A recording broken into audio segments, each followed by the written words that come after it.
நான் ஜோதிடர் தமிழரசன் பேசுகிறேன். இந்த சேனல் ஃபஸ்ட் டைம் பார்க்குறவங்களா இருந்தீங்கன்னா சப்ஸ்கிரைப் பண்ணிக்கோங்க. பெல் பட்டனை கிளிக் பண்ணிக்கோங்க.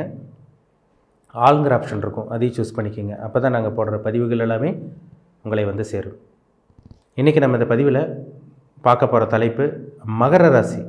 மகர ராசி நேயர்களுக்கு எப்படி இருக்குன்னு பார்க்கலாம்.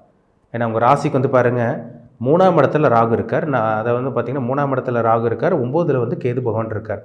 அக்டோபர் மாதம் 30ஆம் தேதி 2023 அன்று ராகு கேது பயிற்சி நடந்தது. உங்கள் எல்லா மகர ராசி எல்லாத்துக்குமே தெரியும், எல்லா மகர ராசி நேயர்களுக்கும் தெரியும். அக்டோபர் 30, 2023 அன்று ராகு கேது பயிற்சி நடந்தது. அந்த ராகு 3ஆம் இடத்தில் இருக்கார். உங்கள் ராசிக்கு 9ல் வந்து கேது இருக்காங்க. உங்கள் ராசிக்கு வந்து 9ல் கேது இருக்கார். உங்கள் ராசிக்கு வந்து 4ஆம் இடத்துல சுகஸ்தானத்தில் குரு பகவான் இருக்கார். ஏன்னா உங்கள் ராசிக்கு 4ல் இருந்த ராகு வந்து பார்த்திங்கன்னா நிறைய பிரச்சனை உங்களுக்கு கொடுத்துருப்பார்.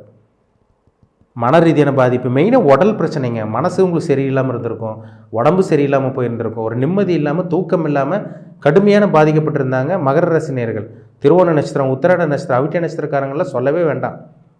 அந்த அளவுக்கு பிரச்சனை வரக்கூடாதெல்லாம் உங்கள் வாழ்க்கையில் வந்தது.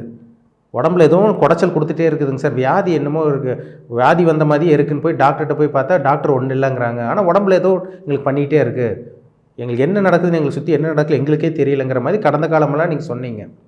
ஏன்னா அந்தளவுக்கு பிரச்சனை.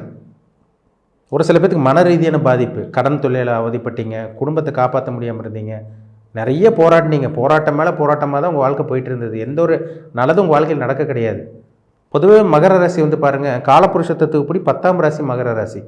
திறமைசாலியாக இருப்பீங்க, ஒரு வேலை கொடுத்தா கரெக்டாக பண்ணுவீங்க, கச்சிதமாக கனக்கச்சிதமாக பண்ணி முடிக்கிற ராசி தான் மகர ராசி. ஒரு சில இடத்துலாம் பாருங்கள், மகர ராசி நேயர்கள் நல்ல பேர் வாங்கிட்டு இருந்தீங்க, நல்ல கௌரவம், பெயர், புகழ், அந்தஸ்து, கௌரவம், எல்லாம் மதிப்பு, மரியாதை, பட்டம் எல்லாமே உங்களுக்கு இருந்தது, கடந்த காலமெல்லாம் இருந்தது.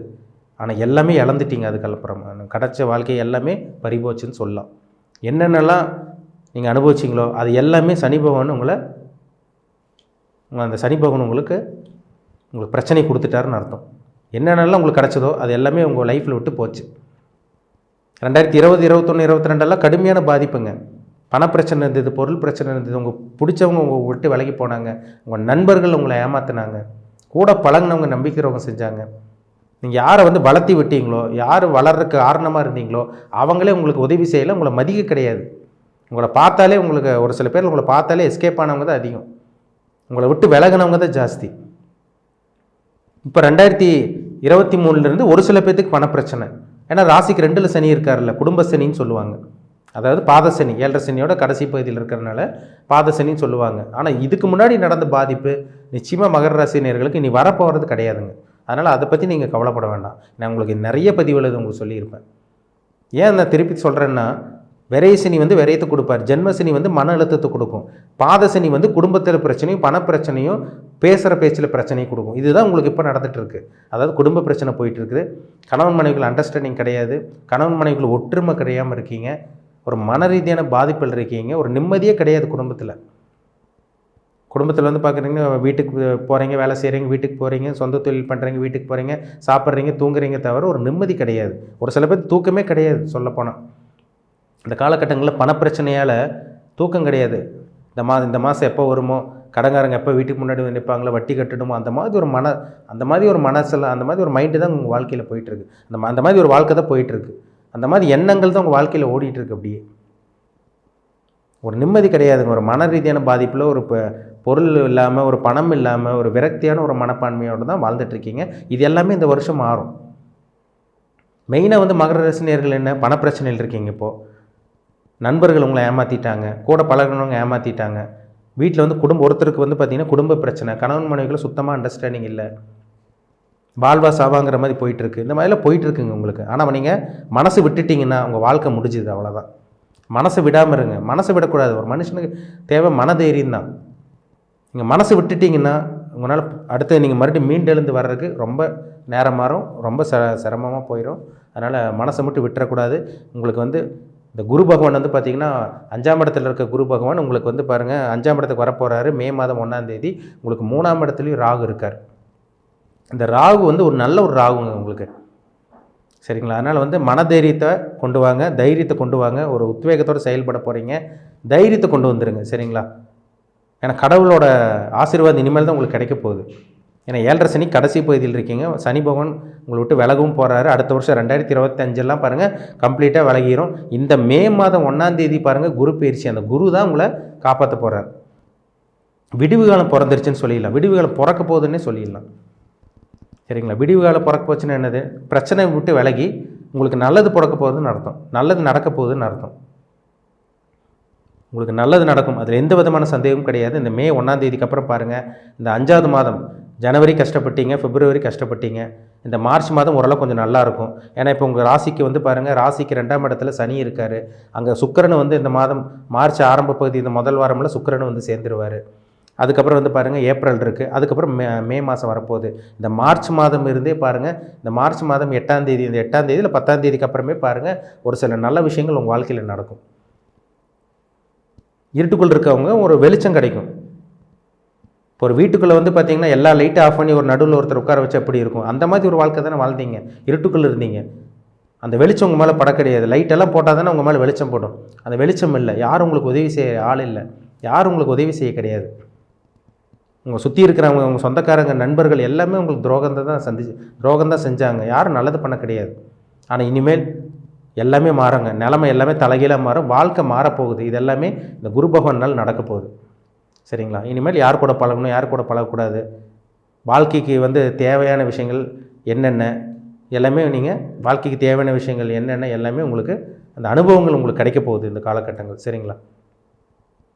எல்லாமே உங்களுக்கு கிடைக்கும். பணம்னா என்ன, பணம் இந்த அளவுக்கு வேலை செய்யும். உலகத்தில் வந்து பணம் இல்லைன்னா யாரும் மதிக்க மாட்டாங்க. இது எல்லாமே உங்களுக்கு கிடச்சிருச்சு, அந்த அனுபவம் கிடச்சிருச்சு. இனி வந்து என்னென்ன பண்ணணும், என்னென்ன பண்ணக்கூடாதுன்னு நீங்கள் தெளிவாக போகிறீங்க. நல்ல ஒரு வாழ்க்கை, தரமான வாழ்க்கை, நல்ல ஒரு வேலையோட, நல்ல ஒரு தொழிலோட, நல்ல ஒரு உத்தியோகத்தோட இந்த 2024ஆம் ஆண்டு நீங்கள் அடியெடுத்து வைக்க போகிறீங்க. இந்த மார்ச் மாதம் உங்களுக்கு ஆரம்ப பகுதியிலேருந்தே ஓரளவு கொஞ்சம் நல்லாயிருக்கும். மே மாதம் 1ஆம் தேதியிலேருந்து படிப்படியாக முன்னேறுவீங்க, அதில் சந்தேகமே கிடையாது. 3ஆம் இடத்துல இருக்கிறாங்க தன்னம்பிக்கை, தைரியம் எல்லாத்தையும் ஏற்படுத்தி கொடுத்துருவார். அந்த 9ஆம் இடத்துல கேது, அப்பாவுக்கு உங்களுக்கு ஆகாமல் இருந்தது, அப்பாவோட சொந்தக்காரங்களுக்கும் உங்களுக்கும் ஆகாமல் இருந்தது, பூர்வீக சொத்து பிரச்சனை, வில்லங்க பிரச்சனைலாம் இருந்தது பார்த்தீங்களா, அதெல்லாம் மே மாதத்துக்கு அப்புறம் ரெடியாகும். திடீர் அதிர்ஷ்டம் கிடைக்கும், உங்களுக்கு அதிர்ஷ்டம் கிடைக்கக்கூடிய காலகட்டம் வரப்போகுதுங்க. உங்களுக்கு புத்திர பாக்கியம் எல்லாமே உங்களுக்கு கிடைக்கும், குலதெய்வ அனுகிரகம் கிடைக்கும். கோயிலுக்கே போக முடியாமல் இருந்தவங்க உங்களுக்கு மனசுக்கு பிடிச்ச கோயிலுக்கு உங்களால் போக முடியும், உங்களால் முழுசாக செயல்பட முடியும். உடம்புல இருந்த அந்த வியாதி விலகும், கன்ஃபார்மாக உங்களுக்கு நடக்கும். ஏன்னா 4ஆம் இடம் சுத்தமாக இருக்குது. 4ஆம் இடத்துல இருக்க குரு 5ஆம் இடத்துக்கு போகிறார், உங்கள் ராசி பார்க்குறாரு. சுகஸ்தானம் நல்லா இருக்குன்னு அர்த்தம். சுகஸ்தானம் நல்லா இருந்தால் நீங்கள் ஆரோக்கியமாக இருக்கிறீங்கன்னு அர்த்தம். அந்த அலைச்சல் திருச்சலெல்லாம் இல்லாமல் இருக்கீங்கன்னு அர்த்தம். இது மே மாதத்துக்கு அப்புறம் நடக்கும். சரிங்களா? இந்த 2ஆம் இடத்துல இருக்க சனி பெருசாக உங்களுக்கு பாதிப்பை ஏற்படுத்தாது, கவலையப்பட வேண்டாம். இருந்தாலும் உங்கள் தனிப்பட்ட ஜாதகத்தில் என்ன தசாபுத்தி போகுதுன்னு நீங்கள் மகர ராசினியர்கள் செக் பண்ணிக்கோங்க.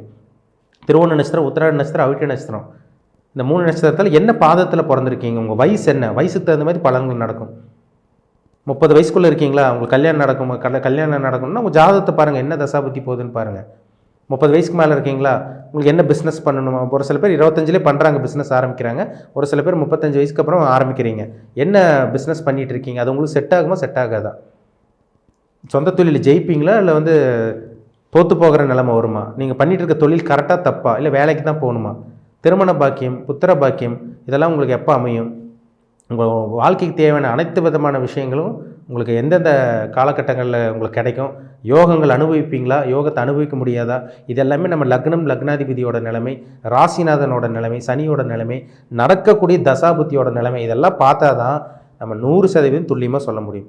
பொதுப்பலன் வந்து ஜென்ரலாக நம்ம பார்க்குறோம். இப்போ ஜாதகத்தில் கெட்ட தசாபுத்தி நடந்து கோச்சாரத்தில் உங்களுக்கு நல்லது நடந்தால் உங்களுக்கு பெருசாக உங்களுக்கு நல்லது நடக்கிறதுக்கு வாய்ப்பே கிடையாது. ஜாதகத்தில் நல்லா இருக்கணும், கோச்சாரத்திலும் நல்லா இருக்கணும், அப்போ தான் உங்களுக்கு நல்லது நடக்கும். ஜாதகம் தாங்க முக்கியம். ஒரு தனி மனிதனோட ஜாதகம் தான் அவங்களோட தலையெழுத்து, அதுபடி தான் உங்களோட லைஃப் போகும்.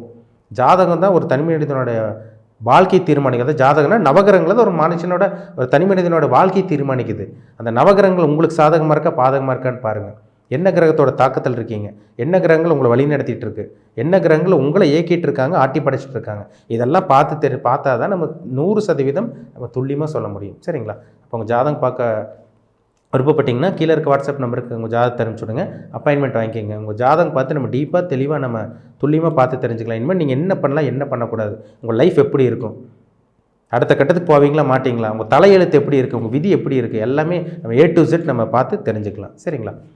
மீண்டும் அடுத்த பதிவில் சந்திக்கும் வரை உங்களிடமிருந்து விடைபெறுவது உங்கள் ஜோதிடர் தமிழரசன். இந்த சேனல் பிடிச்சிருந்தா அவங்க நண்பர்களுக்கு உறவினருக்கு ஷேர் பண்ணுங்கள், லைக் பண்ணுங்கள், சப்ஸ்கிரைப் பண்ணுங்கள், பெல் பட்டனை கிளிக் பண்ணிக்கோங்க. ஆளுங்கிற ஆப்ஷன் இருக்கும், அதையும் சூஸ் பண்ணிக்கோங்க. அப்போ தான் நாங்கள் போடுற பதிவுகள் எல்லாமே உங்களை வந்து சேரும். நன்றி, வணக்கம்.